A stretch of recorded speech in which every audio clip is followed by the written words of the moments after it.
मेरे बच्चों good morning. आज मैं बात करूंगा विद्युत धारिता चैप्टर पर। विद्युत धारिता पाठ जो है उसकी आज हम शुरुआत करते हैं।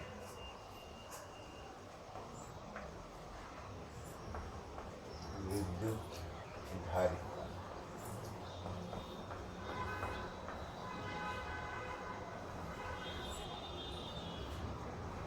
Electric capacity. देखिए, आपको थोड़ा सा इसमें ये ध्यान रखना पड़ेगा कि इंग्लिश शब्दों से भी भिगी होना है, क्योंकि कई बार क्वेश्चन पेपर में हमें हिंदी के शब्द इतने क्लिष्ट मिलते हैं कि हम उसको समझ नहीं पाते कि वो क्या शब्द हैं। लेकिन अगर हम उन्हीं को इंग्लिश में देख ले तो हमको काफ़ी स्पष्टता मिल सकती है। लेकिन इसका अभ्यास भी होना चाहिए, क्योंकि अगर हम इंग्लिश शब्दों को देखेंगे ही नहीं तो वो इंग्लिश वाला जो पोर्शन है जो आपको हेल्प कर सकता है एग्जाम में, वो आपके किसी काम का नहीं होगा। तो इसका ज़रा ध्यान रखिएगा, इंग्लिश शब्दों पर भी ध्यान देना है। तो विद्युत धारिता इलेक्ट्रिक कैपेसिटी। इलेक्ट्रिक कैपेसिटी, ये जो शब्द है कैपेसिटी, धारिता जो है ये हमने पढ़ा है, जैसे बाल्टी की धारिता, कप की धारिता, ग्लास की धारिता, माने उसका अंदर का आयतन जितना उसमें सामान समा सकता है। तो विद्युत धारिता माने कुछ थोड़ा सा अलग है, बिल्कुल वैसा ही नहीं है। धारिता जो है, अब कोई चालक की धारिता की बात करते हैं। जैसे कोई चालक है, चालक, किसी चालक की धारिता, किसी चालक की विद्युत धारिता। अब आपके मन में क्वेश्चन ये आ रहा होगा कि क्या चालक की ही धारिता होती है या कुचालक की भी होती है? तो देखो बच्चों, कुचालक की धारिता का कोई मीनिंग नहीं है। जैसे अगर हम कहें बुद्धिमत्ता, तो बुद्धिमत्ता तो इंसान की हो सकती है, जीवित प्राणियों की, सजीवों की हो सकती है, निर्जीवों की तो बुद्धिमत्ता फिलहाल अभी तक विज्ञान ने ऐसी कोई घोषणा की नहीं है। तो उसी पर उनको होता होगा, अगर कुछ होता भी होगा तो अभी हम क्योंकि कुछ जानते नहीं, विज्ञान की बात है, ना तो किसी के बारे में स्पष्ट हाँ कह सकता है ना स्पष्ट ना कह सकता है। हाँ, कुछ प्रश्नों के बीच में हाँ ना के उत्तर मिल सकते हैं। जैसे चालक है, तो चालक को जब भी हम आवेश देंगे तो हमें खाली आवेशित चीज़ को इससे छुआना है। जैसे ही मैं इसको छुआऊँगा वो आवेश उस बॉडी से इस बॉडी में फैल जाएगा। और इसका माने ये नहीं है, आवेश के फैलने का सिद्धांत क्या है, लेकिन इसको भी समझना पड़ेगा। अगर ये कुचालक है और मैं इसको छुआऊँगा किसी आवेशित छड़ से छुआ लूँ मान लिया, या बैटरी के धन टर्मिनल से जोड़ दूँ मान लिया, तो वो इसमें फैल नहीं सकता। क्यों? क्योंकि ये कुचालक है। कुचालक में आवेश फैलाने वाले मुक्त इलेक्ट्रॉन नहीं होते। इसीलिए हम चालकों की ही धारिता निकालते हैं, क्योंकि चालकों के अंदर आवेश धारण करने की क्षमता होती है, आवेश को ले लेने की क्षमता होती है। कुचालकों में यही आवेश अगर हमें देना है तो उसको रगड़ना पड़ेगा, तो वो एक आसान प्रोसेस नहीं है। इसीलिए हम कुचालकों की नहीं निकालते हैं। तो किसी चालक को और जब हम किसी चालक को आवेश देते हैं, मान लिया मेरे पास एक कोई चालक है, समझ लीजिए इस पर Q आवेश है और मैंने इसको इससे छुआ दिया। जब मैं इसको इससे छुआ दूंगा, इस पर धनावेश था, इसको मैंने जैसे इससे छुआया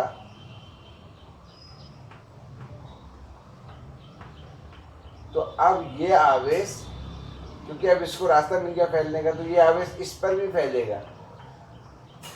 और यानी कि इसने इसको आवेश देना, इस वाले कंडक्टर ने इसको आवेश देना शुरू किया और ये इसको आवेश दे क्यों रहा है? आप विभवांतर के कॉन्सेप्ट से देखो, इसके पास शुरू में आवेश था तो ये आवेशित है और इसके पास आवेश नहीं है। शुरू में तो यही पिक्चर था, शुरू का पिक्चर मैं अलग से दिखा देता हूँ। शुरू में इस पर ही आवेश था, अभी समझ लो छुआया नहीं है, और इस पर कुछ भी आवेश नहीं था। लेकिन जैसे ही मैंने इसको इससे छुआया, स्पर्श किया, तो आवेश प्रवाह जो है वो इससे इसमें होने लगेगा। क्यों हुआ आवेश प्रवाह? क्योंकि इसके पास आवेश है तो इसके पास विभव भी होगा, और इसके पास अभी कोई आवेश नहीं है, इसके पास अपने आवेश के कारण कोई विभव नहीं होगा। हाँ, इतना जरूर है इसके आवेश के कारण, क्योंकि आवेशित वस्तु के आसपास भी विभव उत्पन्न हो जाता है, तो इसके आसपास जो विभव है वह जो है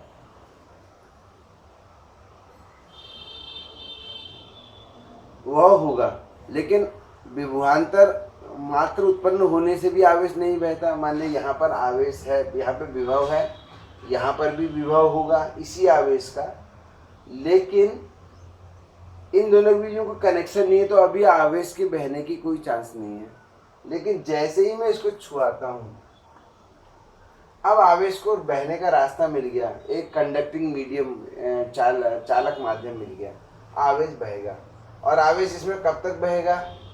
जब तक इन दोनों के बीच में किसी भी प्रकार का विभवांतर बना रहेगा, तब तक आवेश बहता रहेगा। तो थोड़ी ही देर में, फ्रैक्शन ऑफ सेकेंड्स में, इसका विभव और इसका विभव एक हो जाएगा और तब आवेश का प्रवाह रुक जाता है। इस प्रकार से इसका मतलब ये नहीं कि इसका सारा आवेश इसमें बह जाएगा, अभी भी समझना पड़ेगा। कई बार ऐसा भी होता है कि सारा का सारा आवेश चला जाता है। वो सिचुएशन क्या होती है उसके बारे में भी हम बात करेंगे। फिलहाल जो है चालकों को किस प्रकार से आवेशित किया जा सकता है, ये मैंने आपको आज बताया। तो अगर कोई चालक है, इस पर आवेश आ गया, हमने मान लिया इसको, एक हमारे पास अनंत आवेश वाला कोई दूसरा चालक है, हम अगर उसको इससे जोड़ दें तो क्या होगा? इस पर आवेश आता रहेगा, और इस आवेश जब किसी वस्तु पर आता है तो उसका विभव भी बढ़ता जाता है। मैंने इसको Q देता गया, किसी भी विधि से दूं, जैसे मैंने ये बताया, इसका विभव भी बढ़ता जाएगा। Q देता जाऊंगा, V बढ़ता जाएगा। तो कितना Q दे सकता हूँ मैं इसको अनंत आवेश दे सकता हूँ। तो फिर धारिता कैसे निकलेगी? कि बाल्टी में तो हम क्या करते हैं, अगर हमने पानी डालेंगे तो बाल्टी भर जाएगी कुछ समय बाद, लेकिन ये ऐसा भरता नहीं है। तो यहाँ पर धारिता की जो परिभाषा है थोड़ा सा अलग है, नॉर्मल जो हम धारिता का मतलब समझते हैं। तो किसी चालक की विद्युत धारिता क्या होती है, इसको समझते हैं। हम यहाँ पे लिखते हैं किसी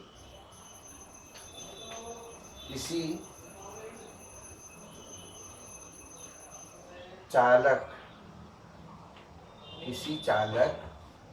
में उपस्थित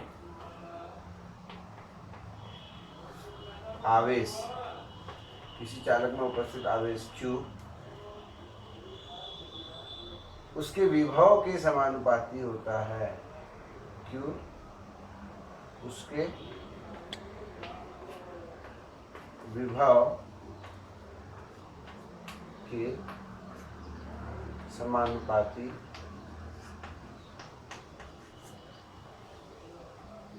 होता है। अर्थात अगर किसी चालक का विभव ज्यादा है, इसका मतलब निश्चित रूप से उसके पास आवेश ज्यादा है, अर्थात Q बराबर समानुपाती है V के, या Q बराबर CV एक यहाँ पर नया एक हमने इंट्रोड्यूस कर दिया है, समानुपाती नियतांक। इस सी को ही इस चालक की विद्युत धारिता कहते हैं, जहाँ सी को चालक की विद्युत धारिता कहते हैं। तो C बराबर बच्चों Q/V।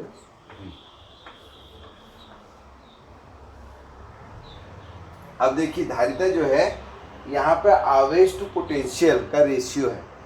इसका माने यह है कि अगर कोई चालक ऐसा है, इमेजिन कीजिए दो प्रकार के चालक हैं या कई प्रकार के चालक हैं, मैंने इसको भी Q आवेश दिया और इसको भी Q आवेश दिया। इसका पोटेंशियल हो गया 2 वोल्ट और इसका पोटेंशियल हुआ 0.1 वोल्ट।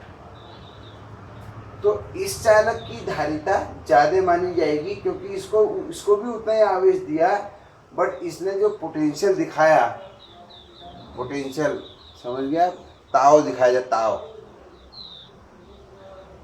वो कम दिखाया। इसका माने अभी इसको और इसको एकदम ताव आ गया। तो इसको आप ताव को एक प्रकार का पोटेंशियल समझ लीजिए। जिस प्रकार से धन आ जाने से अहंकार आ जाता है, तो वो एक प्रकार का वो नुकसानदायक भी होता है। तो अब क्योंकि तुमको पता है कि कोई भी वस्तु दूसरी वस्तु को कब पोटेंशियल कब आवेश देती है, जब उसका विभव ज़्यादा होता है। तो अगर इसका विभव ज़्यादा होगा तो इसके आवेश को लूज करने की, दे देने की टेंडेंसी बढ़ने लगेगी। जिसके पास धन ज़्यादा होगा वो धन देने की टेंडेंसी ज़्यादा डेवलप हो जाएगी, या उससे कोई वस्तु धन ले सकती है। तो इसका माने इसके अंदर चार्ज होल्ड करने की कैपेसिटी कम हो गई, क्योंकि अब ये चार्ज देने की स्थिति में आ गया। इस बात को आपको समझना पड़ेगा कि धारिता जो है वो Q/V है, यानी कि Q तो है, C धारिता को अभी भी है आवेश ही, लेकिन प्रति एकांक वोल्ट अगर हम किसी चालक की को इतना आवेश दें कि उसके विभवांतर में 1 वोल्ट का वृद्धि हो जाए, तो उस आवेश को हम जो है धारिता कहते हैं। अब इसको नापते किस में है, क्योंकि Q कूलाम में होता है और V वोल्ट में है, तो कूलाम बटे वोल्ट को फैरेड भी कहा जाता है। इस साल एक क्वेश्चन आया था, प्रश्न। हम कई बार क्या होता है पूरा चैप्टर याद है, छोटी सी चीज़ याद नहीं है। तो बच्चों से पूछा गया था धारिता का मात्रक क्या है, वोल्ट, फैरेड या न्यूटन प्रति कूलाम, इस प्रकार का कुछ दिया था। तो बच्चे उसमें से बहुत बच्चों ने मिस्टेक की थी, किसी ने वोल्ट लिखा था। तो मैं ये सोच रहा था, और उन्हीं बच्चों ने 5 मार्क्स के क्वेश्चन किए थे। लेकिन ये पहली यूनिट का जो क्वेश्चन चैप्टर है, इसमें धारिता का मात्रक उनको नहीं पता था, फैरेड। तो ये आपको ध्यान रखना है, ऐसा ही मात्रक।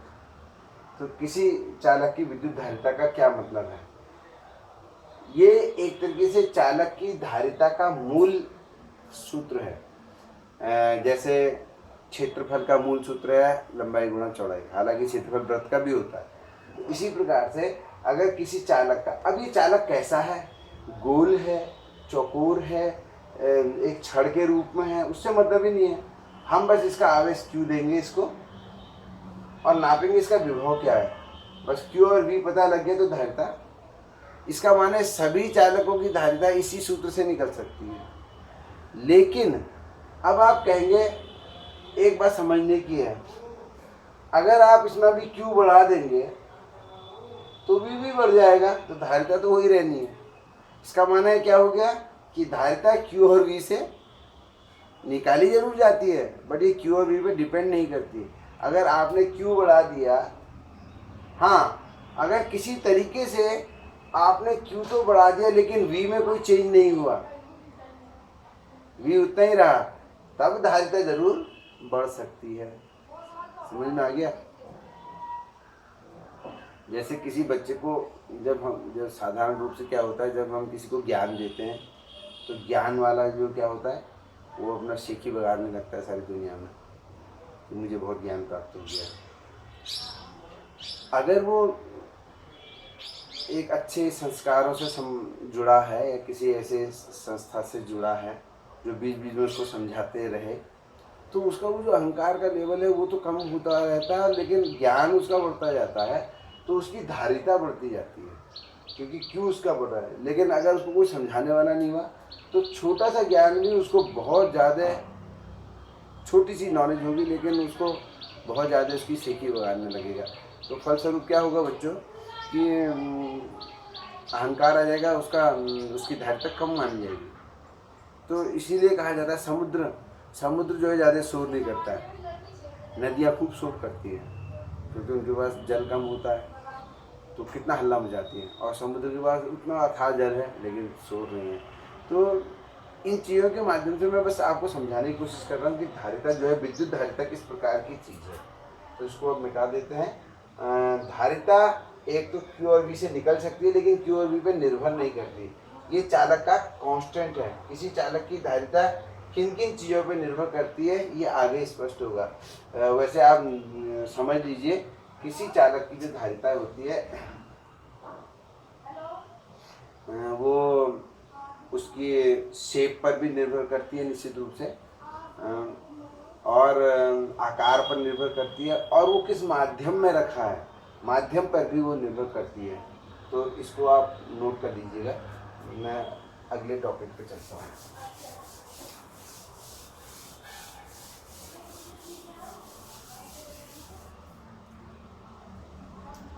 गोली चालक की धारिता। अब एक स्पेशल केस ले रहे हैं हम, गोली चालक की धारिता।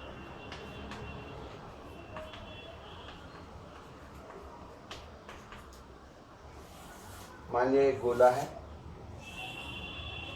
इसकी त्रिज्या मैं R ले लेता हूँ, और इसको जैसे ही Q आवेश देते हैं तो आपको पता है आवेश देने पर विभव इसके चारों तरफ उत्पन्न हो जाएगा। अब एक क्वेश्चन है, मैंने आपको सब विभव पृष्ठ खींचना सिखाया था, तो अगर मैं इसके विभव पृष्ठ खींचूं तो कैसे होंगे?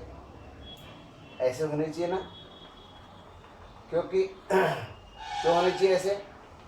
क्योंकि गोले से बराबर दूरी पर जितने भी बिंदु होंगे सबका विभव एक ही होगा।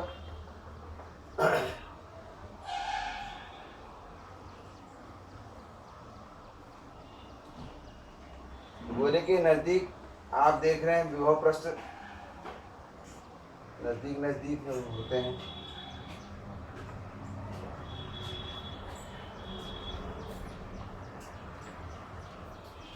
और गोले से दूर जाते हैं तो ये दूर होते जाते हैं। इसका मैंने ये तो मैंने विभव को दिखाया है, ये मैंने आवेश को दिखाया है। आपको इस प्रकार का अभ्यास होना चाहिए कि आपके दिमाग में ऐसे भी ख्यालात आने चाहिए कि आखिर किस प्रकार से हम समविभव पृष्ठों को दिखाएंगे। अब देखिए, यहाँ पर पृष्ठ नज़दीक है, यहाँ पर पृष्ठ दूर है।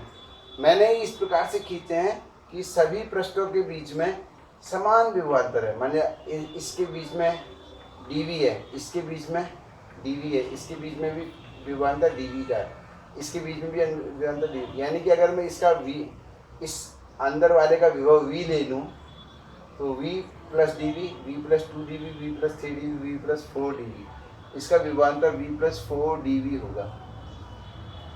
यानी कि समान विभवांतर पे खींचे गए प्रश्न हैं। अब आप देखिए, आपको याद है E बराबर minus dv upon dr, formula था विद्युत क्षेत्र और विभवांतर के बीच में संबंध का।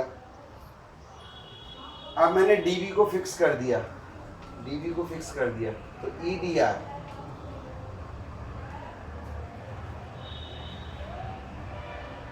dv अगर फिक्स है, क्योंकि हम जानते हैं गोले से दूर जाने पर विद्युत क्षेत्र कम होता है, तो E कम हो रहा है तो dr बढ़ रहा है, इसीलिए जो dr है इनके बीच में, इसके बीच में dr बढ़ रहा है। समझ में आ गया? क्योंकि हमें गोले का विद्युत क्षेत्र पता है। गोले के विद्युत क्षेत्र का सूत्र क्या है? 1/4πε0 Q/r²। ये मैं टॉपिक से अलग बात कर रहा हूँ अभी थोड़ा सा, तो ये टॉपिक तो बहुत छोटा सा टॉपिक है। मैं बस आपको समविभव प्रश्न की ओर वापस ले जाना चाह रहा हूँ, क्योंकि समविभव प्रश्न हम पढ़ चुके हैं और क्या हम समविभव प्रश्नों को कितना समय समझते हैं। तो समविभव प्रश्न मैंने गोले के खींचे हैं अभी, और कैसे समविभव प्रश्न खींचे हैं कि हर दो पृष्ठों के बीच में dv का अंतर है, dv का अंतर है, ये dv माने स्मॉल डिफरेंस है पोटेंशियल का, इसके।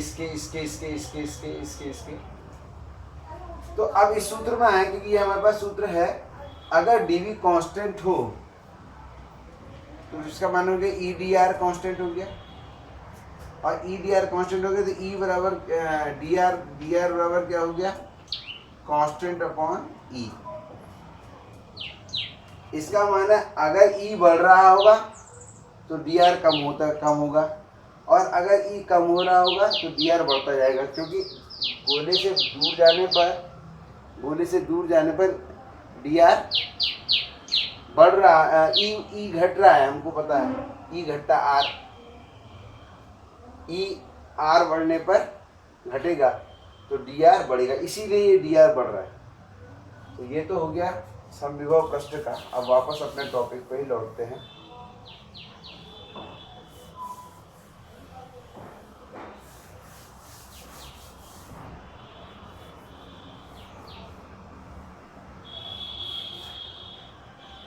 अगर हमने इस पर Q आवेश इसको दे दिया तो इसका विभव हम जानते हैं, गोले को अगर हम Q आवेश दे दें तो उसका विभव, उसके पृष्ठ पर जो आवेश का विभव होता है उसका सूत्र मैंने आपको लिखाया है पिछले टॉपिक्स में, वो Q/r हुआ।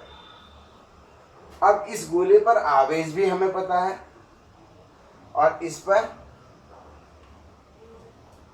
विभव भी हमें पता है, तो इसकी धारिता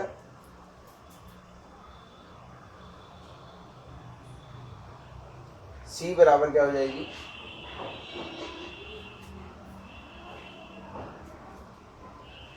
ये विभव है, गोले पर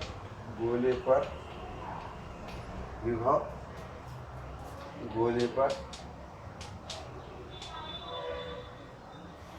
पर आवेश,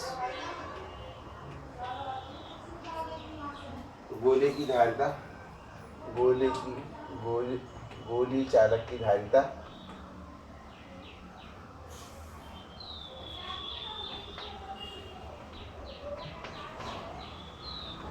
C = Q/V। Q है हमारा Q, बच्चों V है ये,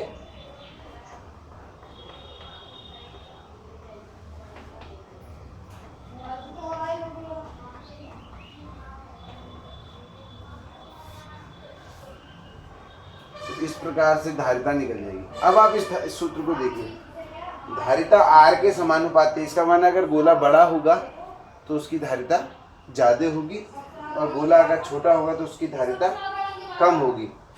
ε0 आया, इसका माना ये माध्यम पर भी निर्भर करता है। अगर माध्यम निर्वात है तब तो ये लेंगे, और अगर माध्यम कोई और है तो उसकी जगह उस माध्यम का एप्सिलॉन ले लेंगे। माध्यम पर भी निर्भर करती है, क्योंकि ये सूत्र केवल गोले के लिए ही लागू है, इसलिए इसका माना आकार गोली है तो ही लगेगा। इसका माना आकार टू आकार सूत्र भी अलग अलग होंगे। तो इस प्रकार से गोले किसी भी चालक की धारिता है, उसके आकार का माने उसका कैसा दिखता है, और उसका आयतन कितना बड़ा है छोटा है, आकार आयतन और उसके माध्यम पर निर्भर करती है। अगला वीडियो मैं फिर भेजता हूँ, आप तब तक इसको नोट कर लीजिए और इसको समझिए।